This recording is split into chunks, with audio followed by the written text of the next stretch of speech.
Hello and welcome to Health Matters on Channels Television. Thanks for staying with us. I am Mary Alale Yusuf. Polio is a highly infectious disease caused by a virus. It invades the nervous system and can cause total paralysis in a matter of hours. It mainly affects children under 5, and 1 in 200 infections leads to irreversible paralysis. Among those paralyzed, 5 to 10% die when their breathing muscles become immobilized. The good news is cases due to wild poliovirus decreased by over 99% since 1988, from about 350,000 cases then to 6 reported cases in 2021. And Nigeria became polio-free in 2020. So why are we still talking about polio? The Global Polio Eradication Initiative took off 34 years ago in 1988. But even after all these years, polio has never been interrupted in Pakistan and Afghanistan. And polio resurgence could be one plane ride away.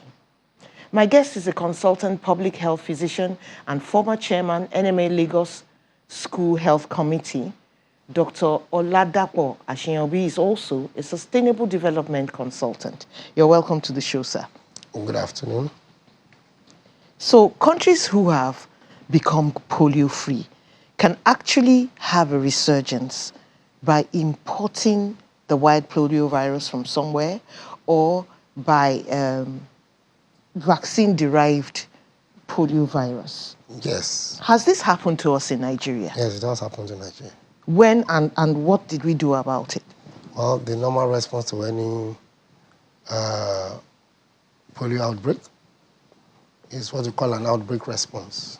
Okay. Whether it's to a wild polio virus, which we haven't had for over 6 years, even though we were certified in 2020, we hadn't seen a case in over 5 years. Wow. So the certification happened 3 years after we saw our last case. That's right. So we've been polio-free now for over 5 years. Oh, yeah. Okay, so when you get a polio outbreak, either the wild polio virus, which I've not seen in 5 years. Why do you call it an outbreak? How many did we have? 1 is an outbreak. Okay. Because 0 is the target. Okay. So if 0 is your target and you have 1 case, then it's an outbreak. I mean, your preamble, the wild polio virus that we've seen in 2021, there are only 6 cases. Yeah, that's right. In 2 out of over 200 countries. And the whole world is still screaming. Mm-hmm. So if 6 can be a worldwide outbreak, 1 in one country is an outbreak for us. Either it's the wild one, which we've not seen, thank God, or the vaccine-derived one, which is a mutation of the polio vaccine that people take orally. That's right. But it happens similar to the wild one, when less than 5 out of 10 children under 5 are vaccinated. You're giving the vaccine-derived polio virus opportunity to turn around, change its genes, and become like the wild one. So if you're able to maintain your vaccination status such that 9 out of 10 are vaccinated, then they are protected from both the wild and the vaccine-derived. Is that why you're still having vaccination drives? Because I want to ask you, when you go on these vaccination drives and go from house to house, to schools, to churches, why? Okay. We're at 0. So what are you looking for? What is your aim? Remain at 0. So why would you say remain at 0? So let's look at last year, and then this year, and then 5 years ago. So 5 years ago, we got to 0. What it means was that we've been able to do everything we ought to do to keep ourselves to get to 0. 2 major things. 1, ensure all children are vaccinated at least 3 times with the polio vaccine. Secondly is keep a watch such that every case that looks like polio that we call acute flaccid paralysis, for the general public, that's weakness of the hands and the legs Yes. in any child that is less than 15 years old. Even if the child was playing football, he fell down, injured his leg, and started limping. That's serious, huh? Yeah, we will want to know because we are not sure why did this child have this limp. So they will tell us, you fell. Say, okay, please, let us just check. Let's be sure he doesn't have vaccine or wild polio virus. So we take this tool, keep it in cold chain, take it to the lab, and check for polio virus. And then they tell us, oh, it doesn't have polio. Then we can rest. You're taking this conversation to very interesting places. You said anybody under the age of 15. 15, yeah. Now, the standard is 5 years and under are vaccinated. What if you found polio, wild polio virus, in that 15-year-old? What would you do? We will do the same outbreak response. You will vaccinate the 15-year-old? Yes, we will. You do vaccinate adults? No, our focus is vaccinate 0 to 5. But it is that same 5-year-old who will become 10, Okay. who will become 12, who will become 15. Now, as time goes on, if you are not up to par with your vaccination, as the protection wanes across the ages, you could actually have a 15-year-old. Now, or that child, most likely, that 15-year-old that we find will be one of the, I said 9 out of 10. Yes. So it will be one of the 10 who you may have missed, but have been covered along that age group. But as they grow old, because they never got the vaccine, it might show up before they're 15. When they're in a low vaccinated Group, area. in a group. Okay. So you might discover it. It's very unlikely, but it's possible. Now, the other reason why we take it up to 15 is to be sure that if we had missed this child along the way, it's likely before the child is 15, we would have kept watch. The person would have been in contact with the primary health or public health system. And if the child can cross that 15-year-old, we're almost sure that that person can never develop paralytic polio. Okay. Now, going back to your initial question, why do we keep doing this? So, 5 years ago, Nigeria got polio certified. So let's assume we were able to do 9 out of 10. Now, the child that was 5 years then, the child that was 1 year then, the next year, the children that were 0 years will be 1 year. That's correct. What happens is that we've given birth to a new set of children who are now 0 to 11 months. And you have to give those ones So vaccines. we have to keep them protected. Okay. So as a group graduates up beyond 5, outside the national program on immunization schedule, you give birth to new ones. So you keep protecting them until everybody is certified polio-free. So the same thing happened with smallpox. We kept on giving it until the whole world was certified smallpox-free. Then we stopped. Okay. So, even though you're looking at these newborns every year, And the missed ones. you still vaccinate 5 and Everybody. under. Yes. WHO says if you vaccinate a child enough, multiple times, he should be free for life. Almost. Because the vaccine we use for that is the oral polio. Okay. Now, the oral polio cannot give you 100% certainty. Because they shed.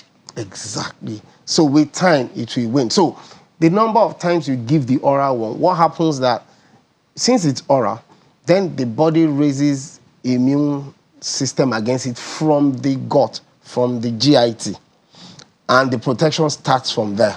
That's right. Now, because the GIT is a very, very renewable area, it just keeps renewing itself. So it doesn't matter the number of times you give. For the oral, the child remains relatively protected. But in addition to that, because Nigeria was going towards the certification, sometime in like 5 or 6 years ago, we introduced the inactivated polio vaccine, which is an injectable. Now, I never saw that one. So that one offers higher rate of, because it's not shared. It's by injection. So the immunity is inside the blood system and is stronger. It evokes a higher immune response and protection than the oral. But the oral is easier to administer even using ad hoc trained personnel. So Okay, that's yes, why that is it's true. easier to do the oral, because the To cost cover a wide range of people. Yes, the injectable, it's only trained health workers, and you know our health worker to population ratio. Now, considering some of them are even leaving the country, so it's highly technical, and you do not want any failure with the injectable. So the advice technically is, please use your oral until you are almost certified, then introduce the injectable to strictly be at the health facilities. You don't do the injectable going from house to house. To house. So you're saying now that So now, a combination of yes, both is the best. Yeah. So what we have now in Nigeria is that in the facilities, they get both the oral and the injectable. But when we're doing the mass campaign, we give only the oral.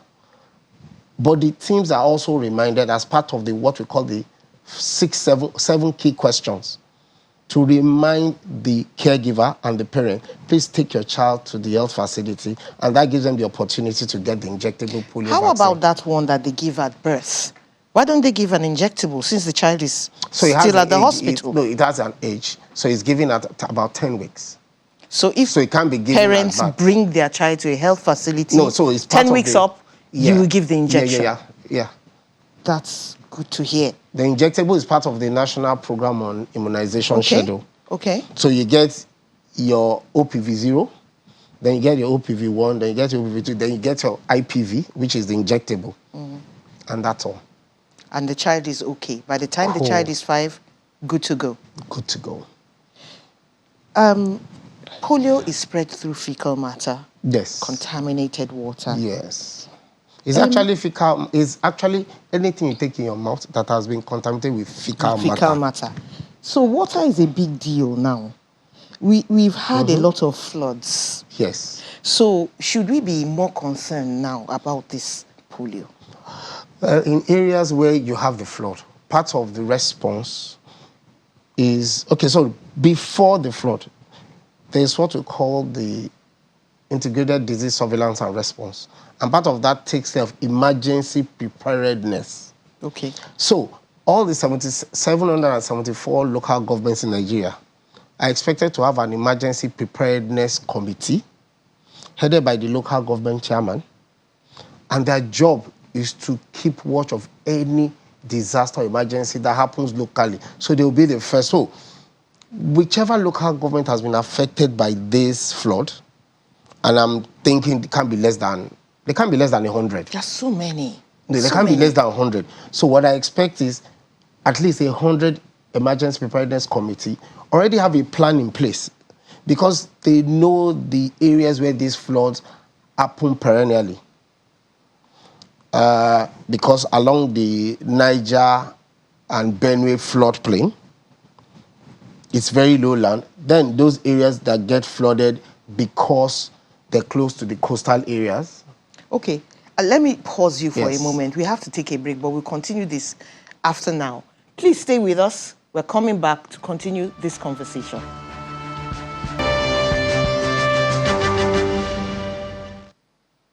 Welcome back. This is Health Matters on Channels Television, and we're discussing polio with Dr. Oladapo Ashiyanbi. 0808-054-2233 is the number to call. If you have questions on polio, you can tweet at CTV_Mary A, and you can send email to moalale@channelstv.com. Dr. Ashiyanbi is in the house, and we were talking about emergency teams. It's part of their work to take samples of the water or the gutter or anything during these floods, or just to watch the people in those localities? Okay, so the first thing they will need to do is do an emergency response. So at the federal level, you have the NEMA. At the state level, you have the SEMA. And it's important that each local government will have a LEMA, a local emergency team. Now, part of that will be those who will be for the health response, because there will be humanitarian salvage and safety of life first. Definitely. So you move the people to safe areas. Maybe you have temporary camps, and where do you stay? You need to first meet their 3 basic needs. Food, shelter, and then clothing. That's right. So when you do that, then you'll be able to sort out all the other thing that is around it. So if they move into a temporary camp, then they will need water and sanitation and hygiene facilities. Now, if there is water and sanitation and hygiene facilities, they're like toilets, like bathroom, like all those. So then there is less likelihood that somebody will pass through in an unsanitary condition, and the food you have given to save their life will now be a problem. The second thing that adequate water does is prevent diarrhea diseases. That's true. So when you do that, then they're safe from. So with that safety from diarrhea diseases, good water, sanitation, and hygiene, then you're likely not going to have that outbreak of diarrhea disease, and then polio might even come in. Now, in the same IDK camp, because they've lost their homes, even they've lost their health facilities, because the health facilities themselves are flooded. So you'd have to go back to your records and do a sampling of how many children have been vaccinated normally, how many have not.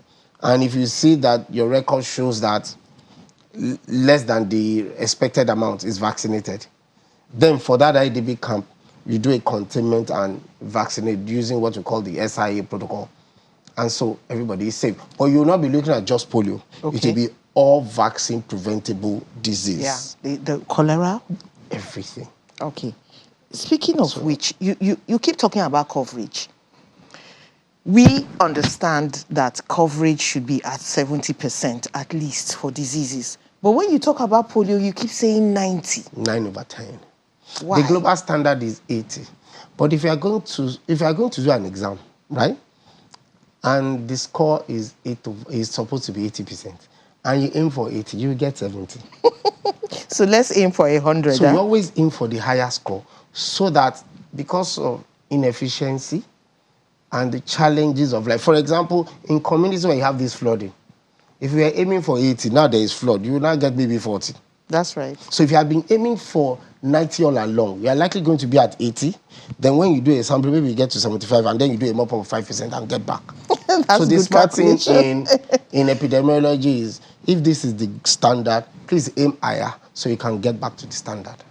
Okay, so to some sobering news here. Where there's a gap, things will definitely pass through. Yes. After 30 years of being free, Malawi found polio. Now, they believe the polio that was found in Malawi came from Pakistan. And the little girl who got it got paralyzed. Now, Israel found. Pakistan reported 14. Even Britain found samples in their... Call it environmental polio. In fact, so different hotspots like that. I'm going to ask a question, but let's take this call first. Hello, Latif. Looks like we've lost Latif. Latif, please try again. So, that's hotspots everywhere. How dangerous is this Pakistani-Afghanistani gap? Okay, so we only look at those who have wild polio. They've never interrupted. Yeah, but you also have to look at pockets of population where their routine immunization for polio is also low. There's dangerous, they are at high risk, and puts everybody at high risk as those who have interrupted. So like the one in New York, it was amongst a Jewish population who regularly do not want vaccine. They don't take vaccines, and they live together. Yeah. Making the percentage of unvaccinated higher. The percentage of unvaccinated in New York is low. But how about in that little pocket? Exactly, and they will mix. That's the problem. So that 70 or 80% population of maybe 500, a risk to a larger population of 500,000. So if 400,950 are vaccinated, so you have 5,000 who are not vaccinated, and that becomes a problem. And they are shedding. They will mix with everybody. You're not going to stop these children from mixing. They would play, they will share toys, they will share food. And if the hygiene is poor, that makes it worse. So What it means that until we eradicate polio everywhere, then nowhere is safe. Why? There is high mobility in the world. So I want to ask you, how do you keep doing this, knowing that some people are still resisting? Let's put it this way. For those who do this every day as their regular job, public health people, we know that there are social determinants of health.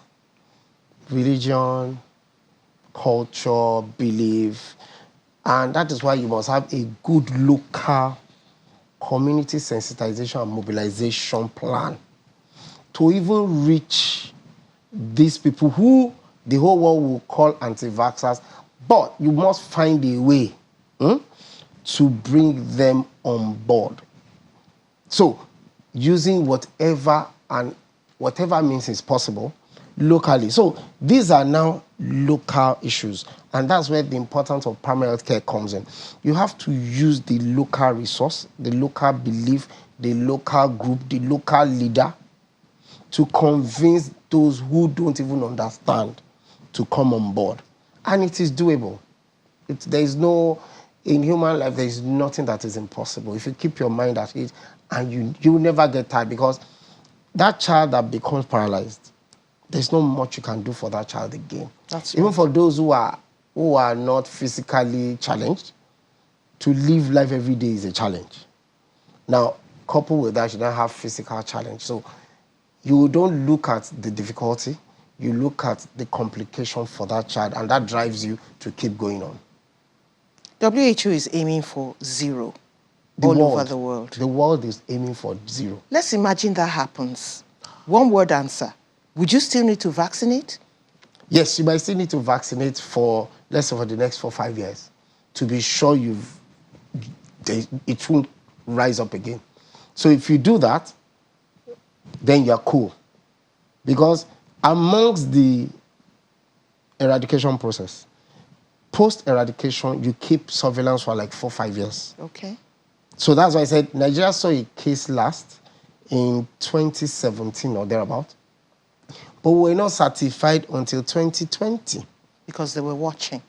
You keep watching, and we're still watching till date. Still watching. We have not stopped watching. We won't stop watching until those 2 countries have eliminated. And then you watch again for another Then, 5 years. because of them, we will now watch for another 5 years. We've and got we'll to keep go. vaccinating. That was more than one word, but it was good. Thank you. Thank you for coming to the You're show. welcome.